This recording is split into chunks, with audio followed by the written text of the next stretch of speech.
নমস্কার বন্ধুরা, কেমন আছো সবাই? আশা করছি তোমরা সবাই ভালো আছো, আমরাও ভালো আছি। রমা মুম্বাই ব্লগে তোমাদের সবাইকে স্বাগত। চলে এসেছি আর একটা নতুন ভিডিও নিয়ে। এই হচ্ছে আমাদের রবিবারের বাজার। দেখো, আমার বর গেছিলো আজকে বাজারে, আজকে আমি যাইনি বাজারে। ঘরের কাজগুলো আমি সেরেছি। আর এত রোদের মধ্যে সত্যি বেরোতে ইচ্ছা করছিল না, কিন্তু না গেলে নয়, তো আমার বরই গেছে। তো এই হচ্ছে বাজার। কিচ্ছু বাজার থেকে সেই রকমভাবে আনিনি, বলছে কিছু পাচ্ছি না, সবজিপাতি সেরকমভাবে নেই বাজারে, তা কী করব। দেখো, কিছুটা ভেন্ডি নিয়ে এসছে, মিষ্টি আলু, তার সাথে নিয়ে এসছে টমেটো, আর নিয়ে এসছে ওই যে দেখলে কুমড়ো আর একটু ওল। এই যে কুমড়ো আর ওল, এই হচ্ছে আজকের বাজার। আর সাথে এনেছে এই যে মাছ এনেছে, বললো রুই মাছ, একটা 2 কিলো ওজনের রুই মাছ, সেটা দুজনে ভাগ করে নিয়েছে, আমার বর নিয়েছে আর কেউ একজন নিয়েছে। তো এই হচ্ছে সেই মাছ। তো মাছ ভালো করে ধুয়ে নিই, ভালো করে ধোয়া হয়ে গেলে তারপর এখান থেকে কিছুটা রেখে দেবো, আবার আরেকদিন রান্না করা যাবে, আর কিছুটা আজকে রান্না করব।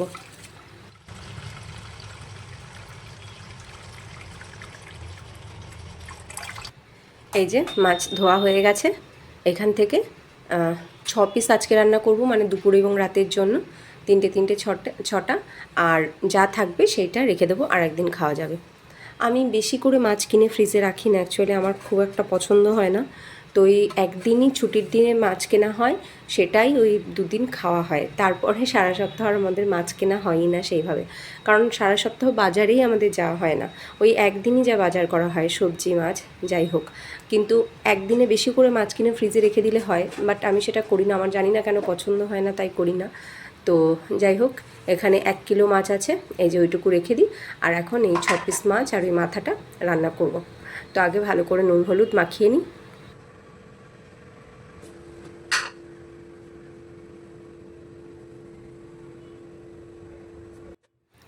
মাছ বাজার যে খুব দূরে তা কিন্তু নয়, কাছেই আছে। এবং মাছ বাজারে যাওয়ার দরকার নেই, আমাদের রুম থেকে নিচে নামলেও মাছ পাওয়া যায়। কিন্তু তবুও আমি মাছ আনি না। কি বলবো, সবাই আমাকে বকে কেন আনি না। আমার ছেলে তো মাছ ভালোবাসে, এনে তো আমি রান্না করতেই পারি। আসল কারণটা হলো এই যে আমি এবং আমার বর, আমরা দুজনের কেউই এমন নই যে মাছ ছাড়া খেতেই পারবো না। ওই কারণে বিশেষ করে আরও আনা হয় না। আর ছেলেকে মাছ খাওয়ানো শেখানোর জন্যই আমি মাছ খাওয়া শিখেছিলাম এক সময়। এবার আমার ছেলে এত ভালো মাছ খাওয়া শিখে গেছে যে ওকে তো কোনোদিনও মাছের কাঁটা আমাকে বেছে দিতে হয়নি। ইলিশ মাছ পর্যন্ত নিজে বেছে খায়। কিন্তু কথাটা হচ্ছে যে মাছটাই ও ভালো করে খাওয়া শিখলো, সবজিটা খাওয়া শিখলো না। ওইটাই শেখাবো বলে আমি ওকে বিশেষ করে বেশি মাছ খাওয়াই না, যে তুই সবজিটা ভালো করে খাওয়া শেখ। মাছ তো যখন পাবি তখনই খাবি, কিন্তু সবজিটা তো শেখ। প্রচুর বাচ্চা মানে 90% বাচ্চা আছে যারা কিনা সবজি খাই না। আমার ছেলে সে 90%-এর দলে।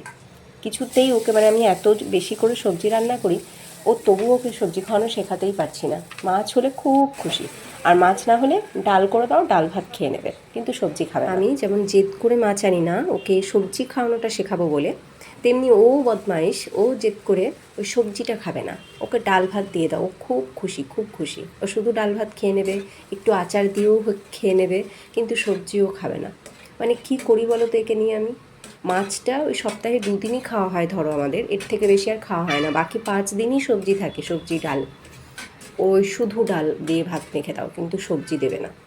হাতে গোনা কয়েকটা সবজিও খায়, এর বাইরে আর কোনো সবজিও খায় না। তাই আমি ওই প্রোটিন সোর্সের জন্য কি করি, ওই সয়াবিন এবং ডিম এগুলোই অল্টারনেটিভলি রান্না করি। সয়াবিন, ডিম আর ডাল এই চলতে থাকে আমাদের। আমি ইচ্ছা করে নিচে নেমেও মাছ আনি না। ও সবজি খাবে না, ও ফল খাবে না সব রকমের, ও ড্রাই ফ্রুটস খাবে না সব রকমের। তাহলে বলো তো ও কোথা থেকে পাবে ভিটামিন মিনারেলস? যে কারণে আমাকে ওর সাথে এরকম চালাকিগুলো করতে হয়।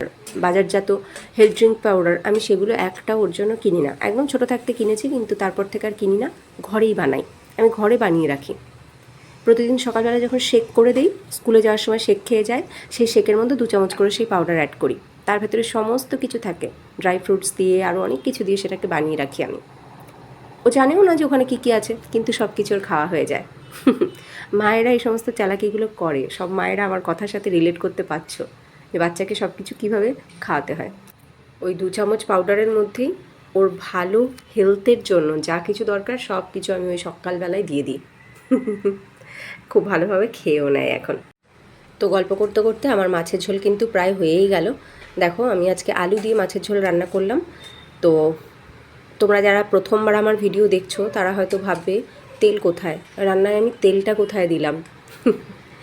সত্যি কথা বলতে আমি কিন্তু খুব সামান্য তেলে রান্না করি, মানে একদমই সামান্য তেলে আমি রান্না করি। যারা প্রথম থেকে আমার ভিডিও দেখো তারা খুব ভালোভাবেই জানো আমি মশলা কষাই কিন্তু জল দিয়ে।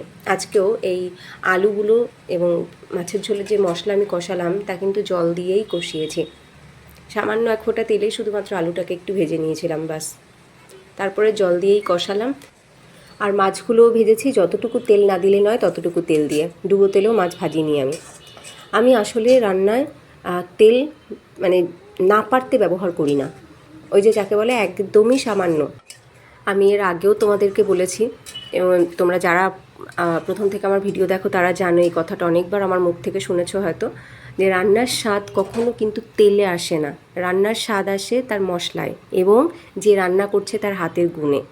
এই দুটো জিনিসেই রান্নার স্বাদ আসে, তেলে কখনো রান্নার স্বাদ বাড়ে বা কমে না।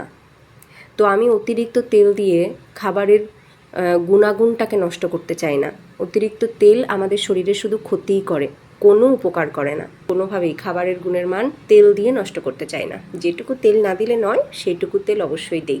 এই যে মশলাটা একটুখানি ভাজার জন্য যেটুকু তেলের দরকার ছিল সেইটুকু তেলই দিয়েছিলাম দেখো। তো যাই হোক, মাছের ঝোলটা নামিয়ে এবার আমি করে নিচ্ছি একটুখানি মাছের মাথা দিয়ে মুগ ডাল। তো প্রথমে ডালটাকে একটু ভেজে তারপরে সিদ্ধ করে নামিয়ে রেখেছি। সেই কড়াইতে সামান্য একটুখানি সর্ষের তেল গরম করে তার ভেতরে তেজপাতা, শুকনো লঙ্কা, গোটা জিরে আর গোটা গরম মশলা দিয়ে তার ভেতরে দিয়েছি একটু পেঁয়াজ কুচি, টমেটো আর একটু থেতো করা আদা। এগুলো একটু ভাজা ভাজা করে নিয়ে একটু লবণ দিয়ে ঢেকে রেখে দেবো। টমেটোটা নরম হয়ে গেলে তারপরে একটুখানি হলুদ আর একটুখানি গরম মশলার গুঁড়ো এই দিয়ে একটুখানি মশলা ভাজা মাছের মাথা আর সিদ্ধ ডাল দিয়ে ভালো করে ফুটিয়ে নিলেই রেডি মাছের মাথা দিয়ে মুড়োঘণ্ট ডাল।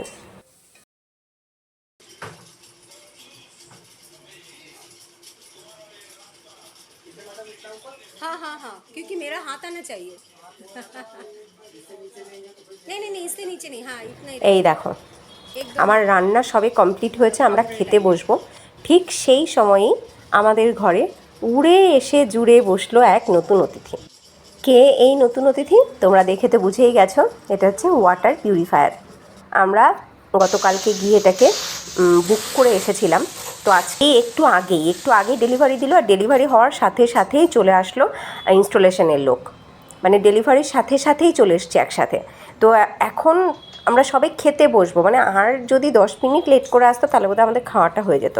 তো যাই হোক, এখন ইনি এটা না করে যাওয়া পর্যন্ত আমরা খেতে বসতে পারবো না। তো বুঝলাম অনেকটাই লেট হয়ে যাবে আজকে খেতে বসতে। তো এই দেখো হয়ে গেছে ইনস্টলেশন। এই যে তোমাদেরকে দেখাচ্ছি, এই হচ্ছে ফিল্টার আর এই হলো মেশিনটা। এটা লেটেস্ট মডেল আর দেখতে কিন্তু বেশ সুন্দর হয়েছে, বেশ স্লিক এবং সাইজ মতন। দেখো আমার এই ক্যাবিনেটের মধ্যে একদম হয়ে গেছে খুব ভালোভাবে। এই যে হচ্ছে জল, শুধুমাত্র এই যে সামনের দিকে পাইপটা যেখানে সমস্ত কিছু ডিসপ্লে হচ্ছে, লাইট জ্বলছে, ওই পাইপটা না থাকলেই কিন্তু আমার এই ক্যাবিনেটের ডোরটা ওটা আটকানো যেত।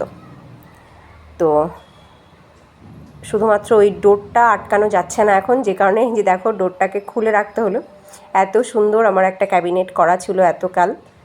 তো ওই জায়গাটা আমি ওয়াটার পিউরিফায়ার লাগানোর জন্য করে রেখেছিলাম এই 3 বছর ধরে, কিন্তু ওয়াটার পিউরিফায়ার আর লাগানো হচ্ছিল না, ফাইনালি হলো। আর এই দেখো এই ডোরটা কিন্তু আর আটকানো যাচ্ছে না, ডোরটাকে খুলে রেখে দিতে হলো। যে বাজেট আমরা ঠিক করে গেছিলাম সেই বাজেটে হয়নি, বাজেটের অনেক বেশি লেগেছে। তার কারণ কি বলো তো, দোকানে তুমি যখনই যাবে, যে বাজেট মাথায় নিয়ে যাবে, তোমাকে যে সেলস বয় বা সেলস গার্ল থাকবে সে তোমার আই ওয়াশ এবং ব্রেন ওয়াশ এমনভাবে করবে যে তোমার ওই বাজেটের জিনিস তোমার আর পছন্দ হবে না। তোমার পছন্দ হবে তোমার বাজেট ছাড়িয়ে, বাজেট ক্রস করে ভালো জিনিসটা অবশ্য অনেক ভালোই হবে, কিন্তু তোমার বাজেট ফেল করবে। তুমি যে বাজেটে জিনিসটা কিনবে বলে ভেবেছিলে সেটাও যে খুব খারাপ হতো তা কিন্তু নয়, কিন্তু তোমাকে দেবে সে লেটেস্টটাই, এবং সেটা তোমার বাজেটের থেকে বেশিই হবে। তো আমাদের ক্ষেত্রেও তাই হলো, আমরা যে বাজেট নিয়ে গেছিলাম সেই বাজেটেও ভালো জিনিসই পেতাম, কিন্তু না, আমাদের এমনভাবে আই ওয়াশ ব্রেন ওয়াশ করা হলো যে লেটেস্টটাই আনতে হলো, এবং সেটাতে টাকা অনেকটা বেশিই লাগলো। তো তো যাই হোক, তোমাদের কেমন লাগলো আমাদের ঘরের এই নতুন অতিথিকে, মডেলটা কেমন হয়েছে অবশ্যই কিন্তু কমেন্টে জানিও। এইবার আমরা ফাইনালি খেতে বসেছি। এই যে টিভি চলছে, ওই কারণে বাবা ছেলের দুজনেরই নজর কিন্তু শুধু টিভির দিকে। দেখো, এরা খায় কম, টিভি দেখে বেশি।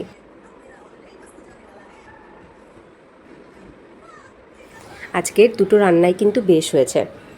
মুড়োঘণ্ট ডালটাও বেশ ভালো লাগলো খেতে, অনেক দিন বাদেও করেছি। আর তার সাথে মাছের ঝোলটাও কিন্তু বেশ হয়েছে।